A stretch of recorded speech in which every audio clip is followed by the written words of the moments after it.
புதிய YouTube சேனலான MBC politics என்கிற புதிய இந்த வலைதள பகுதிக்கு எம்பிசி சமூகத்தினரை சேர்ந்த அனைவரையும் வருக என வரவேற்கிறேன். இந்த யூடியூப் சேனல் எதுக்காக ஆரம்பிச்சிருக்குதுன்னா, இந்த எம்பிசி சமூகத்தினருக்கு அரசியலில் ஏன் அங்கீகாரம் மறுக்கப்படுது, இதுக்கெல்லாம் காரணம் என்ன அப்படின்னு எம்பிசி சமூகத்தினர் தெரிஞ்சுக்க வேணும். தெரிஞ்சுட்டு அந்த காரணங்களை தகர்த்து இவங்க முன்னேறணும் அப்படிங்கிறதுக்காக இந்த சேனலை ஆரம்பிச்சிருக்கிறேன். இதனால பிசிக்காரங்களையோ அதர் ஸ்டேட்காரங்களையோ இந்த எம்பிசிக்காரங்களுடைய முன்னேற்றத்துக்கு தடையாக இருக்கிற மாநில அளவிலான தலைவர்கள் எப்படின்னா, இந்த பதவிகளை மொத்தமாக பணத்தை வாங்கிட்டு பிசிக்காரங்கிட்ட விற்கிற மாநில தலைவர்களையோ காயப்படுத்தணுங்கிறது என்னுடைய எண்ணம் கிடையாது. ஆனால் எங்களுக்கான இடத்த நாங்களே அனுபவிக்கணும். அவங்க உரிமையை அவங்க அனுபவிக்கணுங்கிறதுக்காக இந்த யூடியூப் சேனல் ஆரம்பிச்சிருக்கிறேன். முதலாவதாக இதில் நாம் தெரிஞ்சுக்க வேண்டியது என்னென்னா, தேசிய அளவிலான அரசியல் எப்படி இருக்குதுன்னா, ஒன்று வலதுசாரின்னு என்னென்னா, ஹிந்துத்துவா, ஹிந்து மதம், ஜாதி, கடவுள் இதுகளை மையப்படுத்தி உருவாக்கப்படுற கட்சிகள். இதுகளுக்கான தலைமையிடமா வலதுசாரிக்கான தலைமையிடமா ஒரு அமைப்பு தேசிய அளவில் இருக்குது. இந்த அமைப்பு மூலியமா வர்றவங்களும் என்ன பண்றாங்கன்னா, நாமெல்லாம் ஹிந்து, ஒரே ஜாதி, ஒரே மதம் அப்படின்னு பேசி எல்லாம் அரசியல் பண்ணி நம்மளால கண்கட்டி வித்தை காட்டி ஒன்று சேர்த்துவாங்க. ஆனால் இவங்களும் பார்த்தீங்கன்னா எல்லா ஸ்டேட்லையுமே அந்த பிசிக்காரங்களுக்கு தான் முக்கியத்துவம் கொடுக்குறாங்க. எம்பிசிக்காரங்களை ஹிந்துக்களாகவோ ஒரே சமூகத்துக்காரங்களாகவோ பார்க்கறது கிடையாது. ஒன்று. ரெண்டாவது எடுத்தீங்கன்னா இடதுசாரிங்கிறது என்னங்கன்னா, இந்த மதம் இல்லை, ஜாதி இல்லை, கடவுள் இல்லை அப்படிங்கிற பேரில் சமூக நீதி தான் பெருசு, அன்பு தான் பெருசு, நீதி, நேர்மை, நியாயம் இந்த பொய்யா பேசி இதுகளை வச்சு அரசியல் பண்ணுறாங்க. இவங்களே என்ன பண்ணுறாங்கன்னா, இந்த தேசிய அளவில் இருந்து எல்லா மாநிலத்திலையுமே இதே பிசிக்காரங்களுக்கு ஏதாவது வாய்ப்பு கொடுக்குறாங்க. இதுக்கு இவங்க இந்த போலியான இந்த சாதி இல்லை, மதம் இல்லைங்கிற இந்த அரசியலை பண்ணுறாங்கன்னு தெரியல. 2.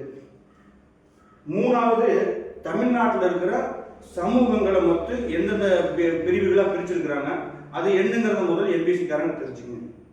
முதல்ல ஓசியில் பார்த்தீங்கன்னா ஐயருங்க, இந்த எந்த அரசு இடஒதுக்கீடு வேண்டாம்னு சொல்கிற ஒரு 2-3 பிரிவுக்காரங்க இருக்கிறாங்க. இதில் முதன்மையான ஐயர் இருக்கிறாங்க. ரெண்டாவது எடுத்தீங்கன்னா பிசியில் பார்த்தீங்கன்னா இந்த கவுண்டர், தேவர், நாடார், முதலியார், இந்த ஆந்திராவிலேருந்து இங்கே வந்துருக்கிற நாயுடு, ரெட்டி, செட்டி இந்த மாதிரி சமூகத்தினர் இருக்கிறாங்க. இதில் ஏன் வன்னியரை பிசியில் சேர்த்திருக்கிறேன்னா, அவங்க எம்பிசியில் இருக்கிறாங்க. ஆனால் பிசியில் எழுதியிருக்கிறேன். எதனால் எழுதியிருக்கிறேன்னா, வன்னியர் ஆல்ரெடி அமைச்சர்களாகவும் எம்எல்ஏ எம்பியாகவும் இருக்கிறாங்க. முன்னேறப்பட்ட சமூகம் ஆயிடுச்சு. இந்த விஷயங்களால எந்த விதமான எதுவுமே அனுபவிக்காத சமூகங்களை நான் பிசியில் எழுதியிருக்கிறேன். அனுபவிச்சுட்டு இருக்கிற சமூகம் ஆல்ரெடி முன்னேறிய சமூகத்துக்காக ஒருத்தர் போராட வேண்டிய தேவையில்லை. அதனால அதில் எழுதியிருக்கிறேன். வன்னியர்கள் யாரும் இதை தவறாக நினைச்சிட வேண்டாம். 2. அதே மாதிரி மூணாவது எடுத்தீங்கன்னா, எம்பிசியில் ஒரு 68 பிரிவு இருக்குது. 68 கம்யூனிட்டி இருக்கிறாங்க. இந்த 68 கம்யூனிட்டியில் பார்த்தீங்கன்னா, முதல்ல வேட்டுவர் கவுண்டரு, ஆசாரி, போயர், பண்டாரம், குயவர், நாவிதர், மருத்துவர், வண்ணார், ஒட்டர், கொங்கு செட்டியார், மீனவர், நாயக்கர், வளையர், உப்பளி நாயக்கர், குறவர், நரிக்குறவர், இசை வெள்ளாளர்னு இன்னும் ஒரு இதில் இந்த 68 சமூகத்தில் இந்த மாதிரி ஒரு 20 கம்யூனிட்டிக்கு குறைந்தபட்சம் எல்லா தொகுதியிலையுமே தங்களுடைய அங்கத்தை வைக்கிறாங்க. இந்த 20 கம்யூனிட்டி பார்த்தீங்கன்னா ஒவ்வொருத்தரும் 8000, 10,000, 15,000, 4,000, 5,000, 3,000 வச்சிருக்கிறாங்க போட்டு ஒவ்வொரு சட்டமன்ற தொகுதியிலையும். இந்த 20 பேருமே 8,000, 5,000 வேண்டாம், 4,000, 3,000 வேண்டாம். ஒரு கம்யூனிட்டிக்கு சம்மா பிரிச்ச மாதிரி 5,000 ஓட்டுன்னு போட்டால் ஒரு சட்டமன்ற தொகுதிக்கு 1,00,000 ஓட்டு இந்த 20 கம்யூனிட்டிக்காரங்களே இருக்கிறாங்க. இந்த பிசிக்காரங்க ஒரு 3 பேர் சேர்ந்து 1,00,000 ஓட்டு இருக்கிறாங்கன்னா, எஸ்சி எஸ்டி 3 பேர் சேர்ந்து ஒரு 70,000 ஓட்டு இருக்கிறாங்கன்னா, எம்பிசிக்காரங்க 20 பேர் சேர்ந்து 1,00,000 ஓட்டு இருக்கிறாங்க. ஆனால் தமிழ்நாடு பூரா இந்த பிசிக்காரங்க தான் அத்தனை தொகுதியிலையும் எம்எல்ஏ நிற்கிறாங்க. இது எப்படி நடக்குது? அதே மாதிரி எஸ்சி எஸ்டி இதில் ஒரு பிரிவு. எஸ்சி எஸ்டியில் பார்த்தீங்கன்னா அருந்ததியர், பறையர், மலைவாழ் மக்கள் இவங்களை பற்றி யாரையும் அவங்க பாதிக்கப்படுறதில்லை. இந்த பிசிக்காரங்க, எம்பிசிக்காரங்க இவங்க எல்லாத்துலேயும் யார் கடந்து வந்தாலும் அவங்களுக்கெல்லாம் பின்னால் நின்று கை தூக்கி விடுறவங்க இவங்க தான். பாதிக்கப்படுறவங்களும் இவங்க தான். அதனால இவங்களை பாதிக்கப்படுத்துறதுக்கு காரணமாகறாங்கன்னு சொல்ல முடியாது. அதனால இந்த 3 பேர்த்து இதில் சேர்க்க நான் விரும்பல. அதே மாதிரி திராவிடம்னு சொல்லி எங்களை எப்படி ஏமாத்திட்டு இருக்கிறான்னு பாருங்க. திராவிடம்னா என்னன்னு முதல்ல எம்பிசிக்காரங்க தெரிஞ்சுக்கணும். திராவிடம்னா Tamil Nadu BC, Andhra BC, Karnataka BC, Kerala BC, Pondicherry BC. இந்த 5 மாநில பிசி காரங்களும் சேர்ந்து இந்த தமிழ்நாட்டில் இருக்கிற ஒரு மாநில எம்பிசி காரங்களுடைய குடியை கெடுக்கிறது தான் திராவிடம். இது நான் தெளிவா உங்களுக்கு இதுக்கான கேள்விக்கான பதிலாக நான் தெளிவா சொல்றேன். எந்த விதத்துல குடியை கெடுக்கிறாங்கன்னு அப்படின்னு. இப்போ இவங்க எல்லாரும் சேர்ந்து இதுல நான் அடுத்ததா 4ஆவதா பார்க்கறது என்னன்னா, எம்பிசி சட்டமன்ற தேர்தலில் எப்படி அங்கம் வகிக்கிறது அப்படிங்கிற விஷயத்த சொல்ல விரும்புகிறேன். எப்படி அங்கம் வகிக்கிறதுனா, இது வரைக்கும் வகிக்க முடியல. இது ஏன் நான் பேசுறேன்னா, நான் ஒரு எம்பிசி பிரிவை சேர்ந்தவன். எம்பிசி பிரிவில் எங்களுடைய முன்னோர்கள் வந்து காசை வாங்கிட்டோ பணத்தை வாங்கிட்டோ வித்துருவாங்களாட்டது. எங்கள் முன்னோர்கள் கிட்ட நேர்மை இல்லையாட்டிருக்குது, மேலிடத்துக்கு முன்னோர்கள் விசுவாசம் இல்லையாட்டிருக்குது. அதனால நாங்கள் முன்னேறியாட்டிருக்குன்னு இந்த தலைமுறை இளைஞர்கள் நாங்கள் நினைச்சோம். குறிப்பாக நான் நினைச்சேன். அதுக்காக என்ன பண்ணணும்னா, நான் ஒரு அமைப்பில் இறங்கி சிறு வயதுலேருந்து இறங்கி ஒரு 14, 13 வயசுலேருந்து இறங்கி வேலை செஞ்சு இப்போ எனக்கு 42 வயசு ஆகுது. இந்த 42 வயசு வரைக்கும் அந்த மாநில தலைமைக்கான விசுவாசியம் நான் இருந்தேன். புரியுதுங்களா? தலைமைக்கு விசுவாசமா இருந்தா எம்பிசி காரங்க முன்னேற முடியுமா பார்க்கலாம். இங்க தப்பு பண்ணிட்டோம்னா மேலாளர்கள் கொடுக்காம இருக்குது. தலைமைக்கு விசுவாசமா இருந்து முன்னேறி காட்டணும்னு நாம முன்னேறணும்னா மித்த சமூகங்களோட கொஞ்சம் விழிப்புணர்வு ஏற்படுன்னு சொல்லி போராடினேன். என்னுடைய முன்னேற்றத்துக்கான எவனாலும் 5 கோடி கொடுக்குறேன், அத்தனை கொடுக்குறேன், பணம் கொடுக்குறேன், பதவியை முன்னேற்ற வைக்கிறேன், என்ன வேணுமோ தரேன்னு சொல்லி போகாம ஒரே உறுதியா நான் இருந்து இதுல பாடுபட்டு இந்த அளவுக்கு நான் வந்து இன்னைக்கு பாதிக்கப்பட்டு நிக்கிற காரணம் என்னன்னா, இந்த சமூகத்தினர்களை ஒரு விழிப்புணர்வா ஒரு சமூகம் இதுல தலைச்சிருச்சுனாவே மீதி சமூகம் ஏன் நாம தலைக்க முடியாதான்னு நினைக்க வைக்கணுங்கிறதுக்காக தான் நான் போராடினேன். ஆனா இது எப்படி இன்னைக்கு எடுத்தாங்கன்னா, முதல்ல நம்ம அரசியல் ஃபீல்டுக்குள்ள இருக்கிறோம் அப்படின்னு தெரிஞ்சுன்னா பணம் கொடுக்குறோம், பணத்துக்கு ஆசைப்படணும்னு பார்க்குறோம். இல்லை பணம் வாங்க மாட்டோம் அப்படின்றோம்னா நம்ம இருக்கிற அமைப்பை விட இதை விட பல மடங்கு பலம் பெற்ற அமைப்புல பெரிய பொறுப்பாக தர்றோம் வாப்பான்னு சொல்லி கூப்பிடுறோம். அதையும் வாங்க மறுத்துட்டோம்னா 3வது என்ன பண்றாங்கன்னா, ரவுடி விட்டு அடிக்கிறாங்க. ரவுடி சொன்னா இவங்க கண்ட்ரோல் தான் இருக்குது தமிழ்நாடு ஃபுல்லா. ரவுடி விட்டு அடிக்கிறாங்க. அதே மாதிரி ரவுடி இருந்து நாம தப்பிச்சு ஜெயிச்சு வந்தோம்னா காவல்துறையை வச்சு நம்மளை லாக் பண்றாங்க. காவல்துறையில இவங்க கட்டுப்பாட்டில் தான் இருக்குது. ஏன்னா அரசு இவங்க கட்டுப்பாட்டில் இருக்கிறதுனால காவல்துறை இவங்களை மீறி செயல்பட முடியாது. நியாயத்தை காவல்துறையினால இவங்களை மீறி வழங்க முடியாது. காவல்துறை விட்டு பண்றாங்க. 5வது என்ன பண்றாங்கன்னா, இதெல்லாம் போக பெண்கள் விஷயம். தமிழகம் எங்கும் பார்த்தீங்கன்னா வயிற்று பிழப்புக்காக ஒரு ஆண்கிட்ட போறவங்களையோ குடிக்கிறவங்களோ வந்து பிராத்தல் கேஸ் அந்த மாதிரி போட்டு உள்ளதுக்கு போட்டுருவாங்க. தமிழ்நாடு பூரா பிராத்தல் பல இடங்கள் நடக்குது மாமூல் கொடுத்துட்டு. புரியுதுங்களா? அந்த மாமூல் கொடுத்துட்டு நடக்கிறது எல்லாமே இவங்களுடைய கட்டுப்பாடுல இருக்குது. இதை நான் இதான் சொல்லலை, இவங்க இது பண்றாங்க, இவங்க எல்லாரும் இருக்கிற எல்லாருமே இதுக்கு காரணமானவங்க நான் சொல்ல விரும்பல. ஏன் இதை சொல்ல விரும்புறேன்னா, அதில் இருக்கிற பெண்களை நம்மளை படத்தை எம்பிசி காரங்க கிட்ட ஃபோன் பண்ணி வலுக்கட்டாயமா பேச வச்சு அதில் நம்மளை சிக்க வைக்கிறாங்க. அதுல இருந்து மீண்டு வந்து நாம நேர்மையா அதுல இருந்து தப்பிச்சு வந்து அரசியல் பண்ணோம்னா, கூட இருக்கிற ஒரு 10 பேர்த்த சேர்த்து கூட இருக்கிறவங்களை கூட இருக்கிற ஒரு 10 பேர் ஒன்று சேர்ந்து மேலிடம் சென்னை வரைக்கும் போய் அவனோட நாங்கள் பல மடங்காக நடத்தி காட்டுறோம், அந்த அமைப்பு அவன்கிட்ட இருந்து பிடிங்க எங்களுக்கு கொடுங்க அப்படின்னு சொல்லி பேசுறாங்க. அதுலேயும் வந்து மேலிடம் வந்து இல்லை அந்த பையன் தான் முக்கியம், நீங்க இருக்க விருப்பம் இருந்தால் இருங்க போயிருங்கன்னு சொல்றாங்க. இதெல்லாம் எனக்கு நடந்தது, அதனால அதை சொல்றேன். இவங்கனால நான் பாதிக்கப்பட்டிருக்கிறேன், அதனால அதை சொல்றேன். இது போயிருங்க, அதனால வந்து இப்படி கொடுக்க முடியாதுன்னு சொல்லி திரும்பி வராங்க. திரும்பி வந்ததுக்கு அப்புறம் என்ன பண்றாங்கன்னா, இங்க இருக்கிற மற்ற எம்பிசி இருக்கிற இந்த சமூகத்துக்காரங்க என்னங்கிறாங்கன்னா, இவன் வேட்டூர் கவுண்டரு, இவன் பின்னால போய் சுத்துறியா, இவன் ஆசாரி, இவன் பின்னால போய் சுத்துறியா, இவன் போய, இவன் பின்னால போய் சுத்துறான், இவன் பண்டாரா, இவன் பின்னால போனா நீ முன்னேறியா, இவன் நாவிதரு, இவன் பின்னால போன நம்மளை எல்லாத்தையும் பிளவுபடுத்துறான்.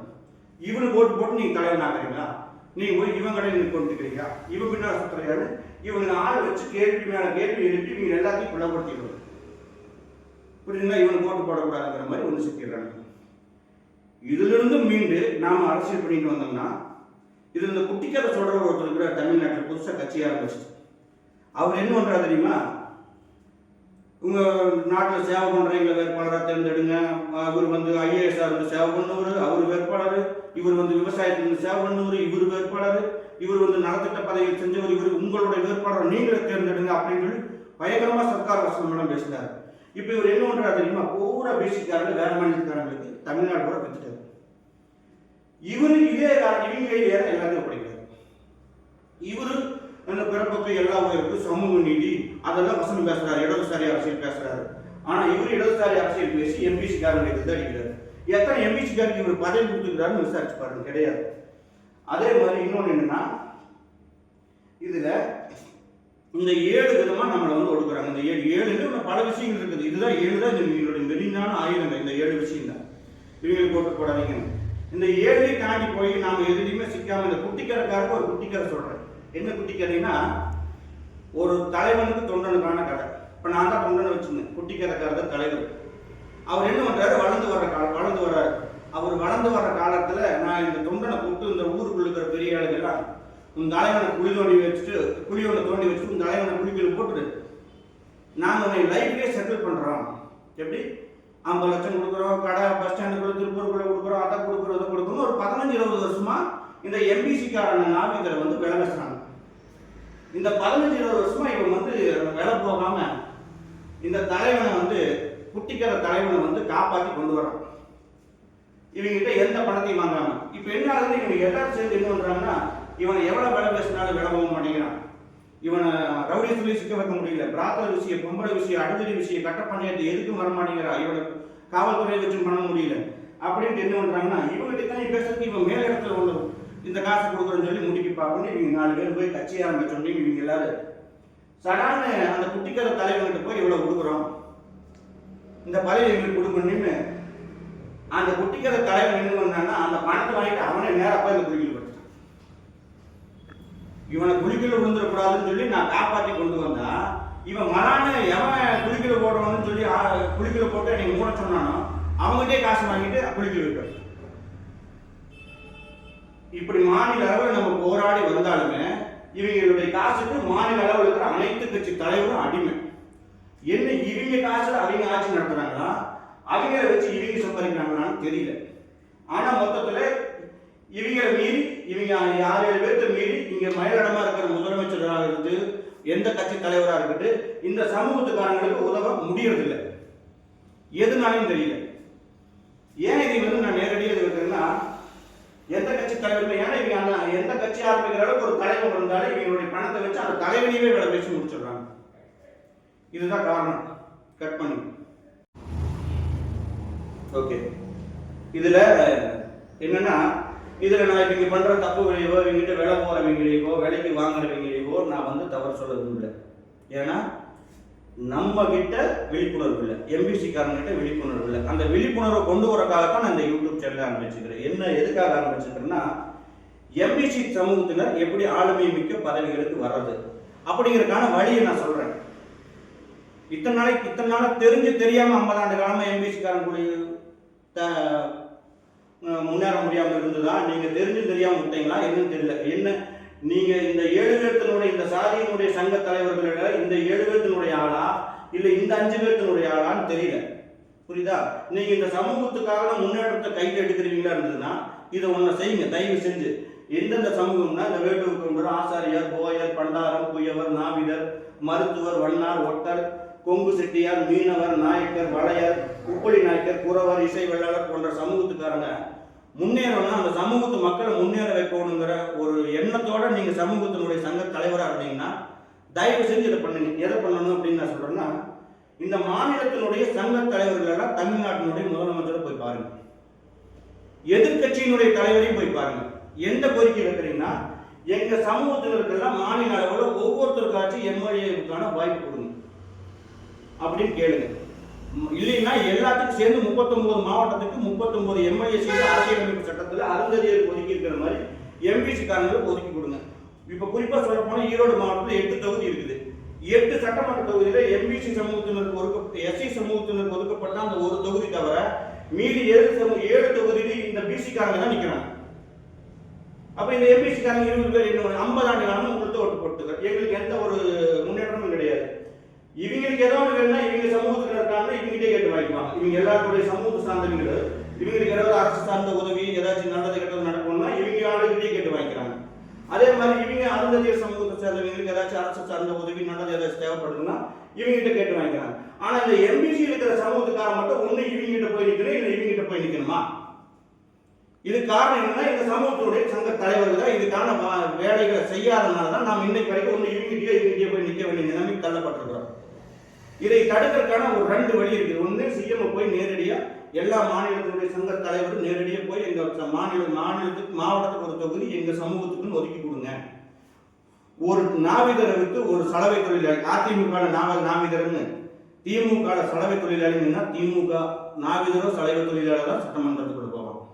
புரியுதுங்களா?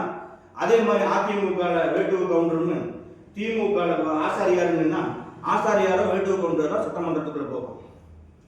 அதே மாதிரி அதிமுக போயர்னு, திமுக பண்டாரம்னா பண்டாரமும் போயரோ சட்டமன்றத்துக்குள்ள போவோம்.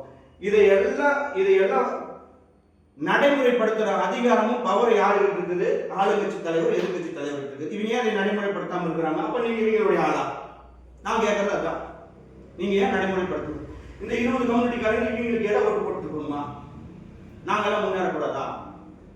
இது எதுக்காகனா, இந்த 20 கம்யூனிட்டிக்காரங்களும் போய் இந்த இவங்களை பார்த்து எங்களுக்கு ஒதுக்கி கொடுங்க.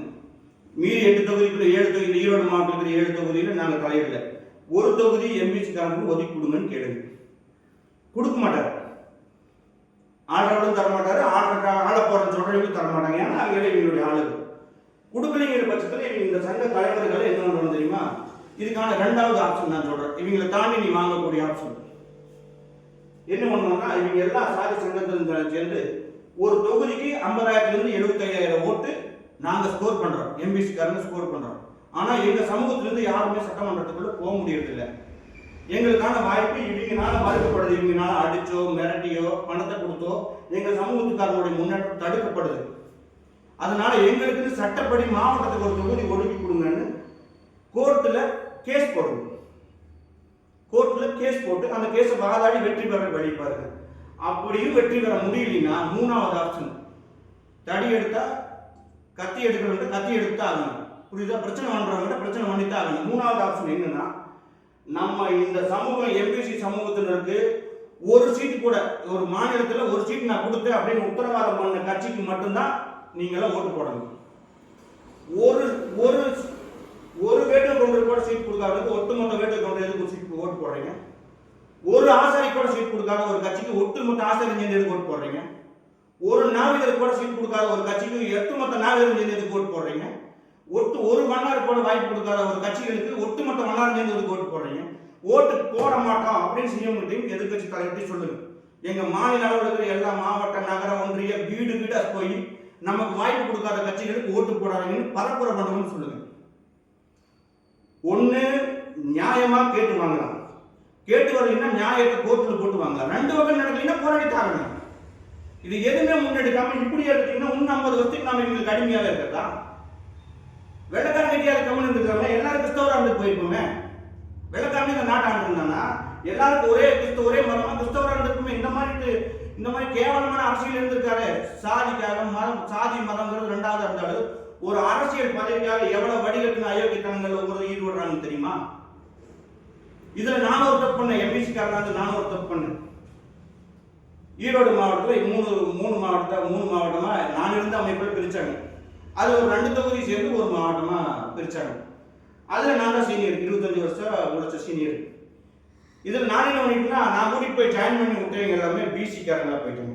எனக்கு தெரியல இவங்க நம்ம முதுகுல குத்துவாங்கன்னு நான் நினைக்கல. நான் கூட்டிட்டு போய் விட்டவங்கள பிசியில் இருக்கிற ஒரு கவுண்டர் பையன், 3 நாடார் பையன், யாராருன்னு என்னால் நிரூபிக்க முடியும். 3 நாடார் பையன், 2 முதலியார் பையன், 2 எஸ்சி பையன்.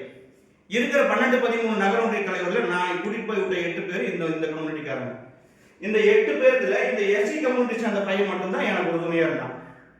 அதுல 2 பேர்ல ஒருத்தர் வந்து கவுண்டர் சமூகம் அந்த பையன் கட் பண்ணிட்டான்.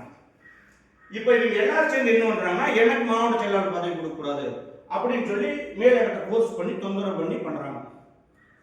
புரியுதா? இப்படி சேர்ந்து நீங்க 7 பேர் சேர்ந்து நம்ம 68 பேர்த்த கெடுக்க முடியும்னா, நாம 68 பேர் சேர்ந்து நீங்க என்ன பண்ணலாம்? புரியுதா? முதல்ல உங்களுக்கான தெளிவு வேணும். உங்களுக்குள்ள நம்ம எம்பிசிங்கிற ஒரு ஒத்துமை வேணும். இவங்க எல்லாம் என்ன பண்றாங்க தெரியுமா? பொண்ணு கொடுத்து பொண்ணு எடுத்துட்டு இருக்காங்க. உங்கள்கிட்ட எங்கிட்ட வெளியில வந்து எதிரி மாதிரி நடிக்கிறாங்க. உள்ளுக்குள்ள ஒவ்வொருத்தரும் யாரா இங்க கோபிக்கிற பொண்ணு கொடுத்து பொண்ணு எடுத்துக்கிறாங்க, நான் சாட்சியோட நிரூபிக்க முடியும். இப்படி முட்டாளா இருந்தீங்கன்னா எம்பிசிக்கார எப்ப முன்னேறது? எல்லாத்துக்கும் ஒரு லிமிட் இருக்குது. உங்களுடைய சந்ததி மேலும் 50 ஆண்டு காலமா என்னதான் நேர்மையா ஏப்ப உங்கள்கிட்ட ஏதோ ஒரு மைனஸ் இருக்கு, என் மேல எந்த மைனஸ் எடுக்க முடியாது. நான் தண்ணி போட மாட்டேன், தண்ணி அடிச்சு தகராறுகளுக்கு போக மாட்டேன். மேல் இடத்துல இருந்து ஒரு 5000 உறுப்பினர் சேர்த்து கொடுங்கன்னா இன்னொரு 500 உறுப்பினர் சேர்த்து தான் சேர்த்து கொடுப்பேன். மேல் இடத்துல இருந்து ஒரு 10,000 ஃபங்க்ஷன் பண்ண சொன்னா 20,000 ஃபங்க்ஷன் பண்ணுவேன். ஒவ்வொரு வருஷத்துக்கும் 50 ஃபங்க்ஷன் பண்ண ரெக்கார்டு நான் வச்சிருக்கிறேன். என்னுடைய ரெக்கார்டை கூட பார்க்க கூட மேல் இடத்துல இருக்கிற பிசிக்காரங்க தயாரா இல்லை, பிசிக்காரங்களுடைய அடிமைக்கு தயாரா இல்லை. நான் விருப்பமனு கொடுத்துருக்கிறேன். விருப்பமனு கொடுத்தன கூட்டு நேர்காணல் கூட நடத்தல. எம்பிசிக்காரனை கூட்டு எம்பிசிக்காரனும் போட்டியில் இருக்கிறான், நேர்காணலுக்கு விருப்பமனு கொடுத்துருக்கிறான். அப்படிங்கும்போது நேர்காணலுக்கு 3 பேர் விருப்பமனு கொடுத்துருந்தா அந்த 3 பேர்த்திலேயே 3 பேர்த்தையும் கூப்பிட்டு நேர்காணல் வைக்கணுமா இல்லையா? நீ செலவு பண்ணிடுவியா, பண்ண முடியாதா, நீ இயக்கத்தை நடத்துறியா, நடக்க முடியும் கேட்டுட்டு நீ கொடுத்துருக்கணும். கேள்வி கேட்காம என்பதை எடுத்து கொடுத்தா இவனுக்கு எடுத்த எவனுக்குறாங்கிற அளவுக்கு இவங்களுக்கு தைரியம் ஆயிடுச்சு. இவங்களுக்கு மேல இருக்கிறவங்களுக்கும் நாட்டை ஆடுறவங்களுக்குமே ஆடுறவங்களை இயக்கிறவங்களுக்குமே இந்த 20 பேருக்கு மேல எந்த கவலையும் வருத்தம் கிடையாது. உங்களுக்கே போது அவங்களுக்கு எப்படி இருக்கு? இதுதான் ஒவ்வொன்றையும் பற்ற விஷயங்களை நான் சொல்லுவேன். நீங்க தயவு செஞ்சு இந்த மாநில எம்பிசி சங்கத்தினுடைய மாநில தலைவர்கள் இதை தயவு செஞ்சு மனசுல வச்சு பேசி இதுக்கான முன்னெடுப்பு. ஒருத்தனால ஒருத்தனைங்க ஃபேஸ் பண்ண முடியாது, தெரிஞ்சுக்கங்க.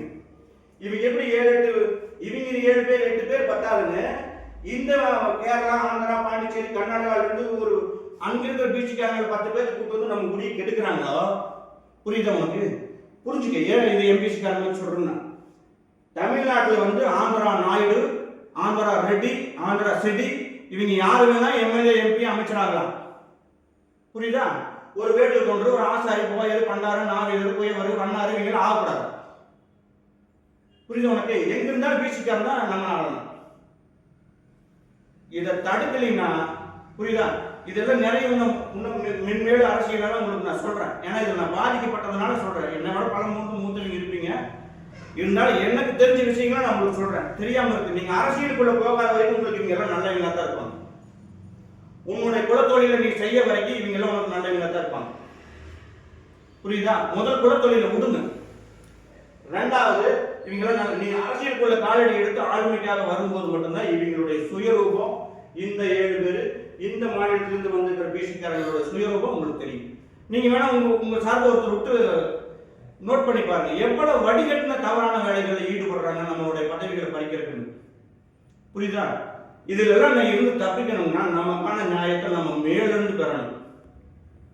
அதுக்கான வழிகளை நான் சொல்றேன், எனக்கு தெரிஞ்சதை சொல்றேன். நீங்களும் உங்களுக்கு தெரிஞ்சதை சொல்றதுக்கு அது இருந்தாலும் சொல்லுங்க, நான் கேட்டுக்கிறேன்.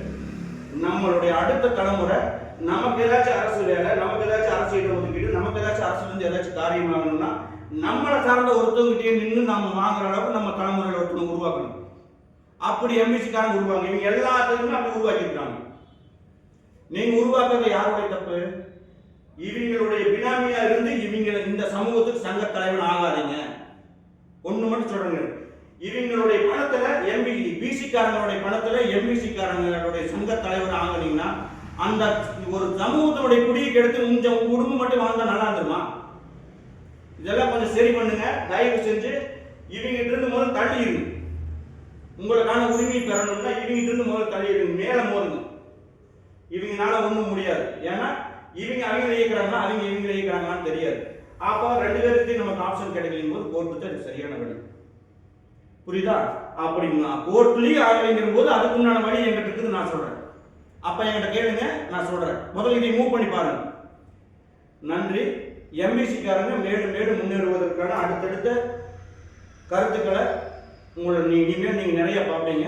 அதே மாதிரி ஒவ்வொருத்தரும் இந்த சேனலை எம்பிசிக்காரங்க சப்ஸ்கிரைப் பண்ணுங்க, ஃபாலோ பண்ணுங்க. உங்கள் சேவகன் ஆனந்த். நன்றி.